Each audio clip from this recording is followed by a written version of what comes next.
अगर आप सोच रहे हो कि मुझे टॉपर बनना है, अपने स्टूडेंट लाइफ में बड़ा फोड़ना है, आपके गोल कुछ भी हो सकते हैं, तो इस वीडियो को पूरा जरूर देख लेना। अगर समय ना हो तो सेव कर लो, क्योंकि ये वीडियो ना कम्प्लीटली गेम चेंजर साबित हो सकती है। क्योंकि प्रॉब्लम ये नहीं है कि आपको पता नहीं है कि मुझे क्या पढ़ना है, सबको पता है कि मेरी सिलेबस क्या है, पढ़ना क्या क्या है, और उसके लिए आपने स्कूल और साथ में कोचिंग भी ज्वाइन कर रखी है। और ऐसा तो सभी स्टूडेंट्स करते हैं, तो फिर क्यों किसी का ए ग्रेड आता है, किसी का बी और किसी का सी ग्रेड आता है और कोई फेल हो जाता है? इसका क्या रीजन है? हो सकता है कि टाइम एनर्जी गलत जगह जा रहा हो, और इसलिए फोकस, कंसंट्रेशन, कंसिस्टेंसी, पढ़ाई में मन न लगना, ऐसे प्रॉब्लम स्टूडेंट्स को फेस करना पड़ता है। हर स्टूडेंट्स के पास एनर्जी और टाइम दोनों है, और ये टाइम और एनर्जी कहीं इधर तो नहीं जा रहा। Gaming, social media, love, porn और मास्टरबेशन, लेजीनेस और प्रोक्रास्टिनेशन, अल्कोहल और सिगरेट, अगर इन चीजों में कोई भी फंसा है तो उसके पास उतनी एनर्जी नहीं बचती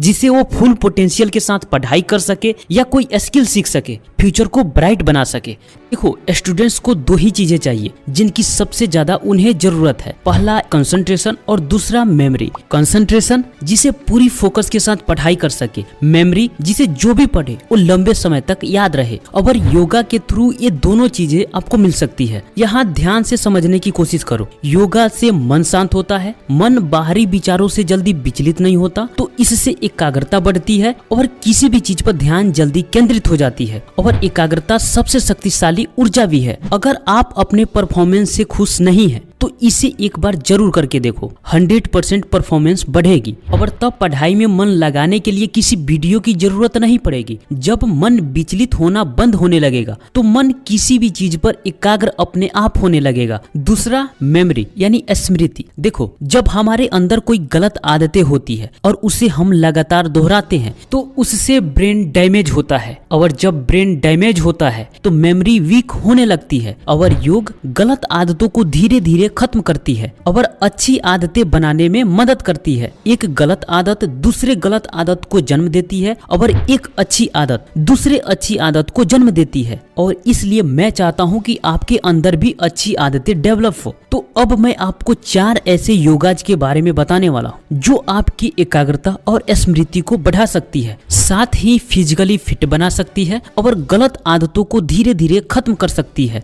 नंबर 1, भ्रामरी प्राणायाम। इस आसन को करते समय जब हम सांस छोड़ते हैं उसके साथ ही ध्वनि उत्पन्न करना होता है, जो गले में बिग ब्लैक बी की गुनगुनाहट जैसी आवाज होती है, यानी बड़ी काली मधुमक्खी की जैसी। यह आपके ब्रेन और बॉडी पर एक शांत प्रभाव पैदा करती है। भ्रामरी प्राणायाम के कई फायदे हैं। इससे फोकस, स्मृति और आत्म जागरूकता में सुधार होता है। ब्लड प्रेशर, स्ट्रेस और एग्जॉस्शन यानी थकावट को कम करता है। ये न्यूरॉन्स पर एक हेल्थी प्रभाव डालता है और कई सारी समस्याओं को खत्म कर सकता है। इसको कैसे करना है? आप फर्श पर या बेड पर पालथी मारकर या घुटनों के बल बैठें, जो आपको कंफर्टेबल लगे। आंख को बंद कर ले और पीठ को सीधा रखते हुए अपने दोनों अंगूठों से अपने दोनों कानों को धीरे से बंद करें। बस आपको बाहरी ध्वनि को रोकना है। उसके बाद अपनी तर्जनी और मध्यमा अपनी दोनों उंगलियों से आंख को धीरे से बंद करो। आंख पर ज्यादा जोर नहीं डालना, कुछ इस प्रकार। उसके बाद अपनी नाक से एक बड़ी सांस ले। जब सांस को बाहर छोड़े तो गुंजन की आवाज निकाले। ऐसा तब तक करते रहे जब तक आपको फिर दोबारा सांस लेने की आवश्यकता ना हो।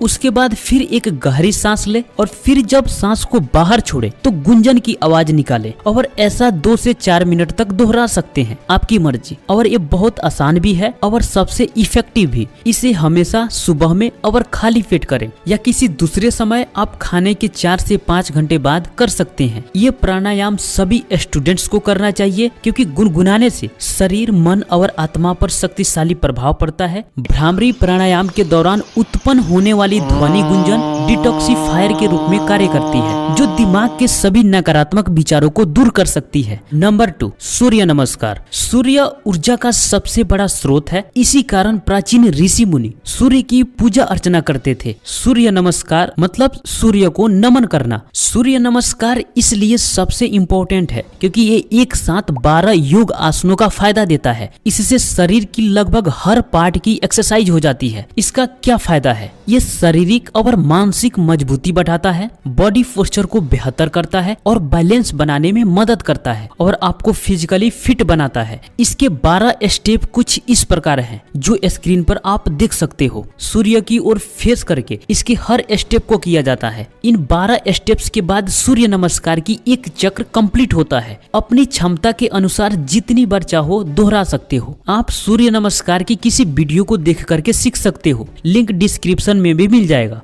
नंबर 3, पद्मासन यानी लोटस पोजीशन। ये एक क्रॉस लेग मुद्रा है, यानी प्रत्येक पैर को विपरीत जांघ पर रखना होता है और रीढ़ की हड्डी सीधा रखा जाता है। इस आसन में बैठकर आप अलग अलग प्राणायाम कर सकते हैं या ध्यान भी। हालांकि स्टार्टिंग में थोड़ा अनकंफर्टेबल महसूस होता है, लेकिन लगातार अभ्यास से आसान हो जाता है। इस आसन में आप जितनी देर चाहो बैठ सकते हो। ये बैठने का एक परफेक्ट आसन है और साथ ही इसके कई फायदे भी हैं। पहला, मन की एकाग्रता बढ़ती है। दूसरा, ब्रह्मचर्य की प्राप्ति होने लगती है, क्योंकि मन से धीरे धीरे गलत विचारें खत्म होना शुरू हो जाती है। बुद्धि बढ़ती है और सात्विक होती है। और भी इसके कई सारे बेनिफिट्स हैं। पद्मासन को सुबह में करे तो बेहतर है, वरना आप कभी भी कर सकते हैं, क्योंकि सुबह में करेंगे तो साथ में कोई प्राणायाम भी कर सकते हैं। अगर आपको कुछ नहीं करना तो पद्मासन में जब भी बैठे तो केवल सांस पर फोकस करें। धीरे धीरे सांस अंदर आते हुए और धीरे धीरे सांस बाहर जाते हुए,